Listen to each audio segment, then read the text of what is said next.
आणि एक महत्त्वाची बातमी येते मुंबई उच्च न्यायालयातून मुंबई मेट्रो विषयी। हायकोर्टाने असं म्हटलेलं आहे की मुंबई मेट्रो 3 या प्रकल्पासाठी काम करताना एकाही झाडाला हात लावू नका। MMRDA आणि BMCला उच्च न्यायालयाने असे आदेश दिले। जवळपास 5000 झाडं तोडावी लागणार होती या प्रकल्पासाठी। अमेय राणे आपले प्रतिनिधी आपल्या सोबत आहेत। अमेय, काय म्हटलंय हायकोर्टाने?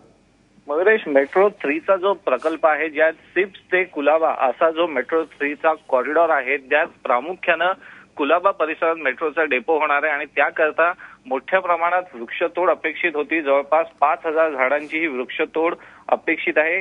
या वृक्षतोडी विरोधात चर्चगेट मधील जे स्थानिक रहिवासी आहेत त्यांच्या संघटनेनं उच्च न्यायालयात या वृक्षतोडी विरोधात दाद मागितली। आपण काही दिवसांपूर्वी बघितलं की तिथले काही स्थानिक सेलिब्रिटी आहेत, त्यांनी रस्त्यावर उतरून या झाडाच्या भोवती मानवी रिंगण उभारून आपल्या या वृक्षतोडीच्या विरोधात त्यांनी निषेध नोंदवला आणि त्याचबरोबर त्यांनी हायकोर्टात देखील दाद मागितली। आणि आज हायकोर्टाने पर्यावरणाचा होणारा मोठा ऱ्हास लक्षात घेता सध्या MMRDA आणि BMCला कुठलंही झाड तोडण्यापासून मज्जाव केलेला आहे आणि उद्या या प्रकरणाची पुन्हा सुनावणी ठेवण्यात आली आहे। मयुरेश, धन्यवाद अमेय, तुम्ही दिलेल्या सगळ्या माहितीबद्दल। त्याच्यामुळे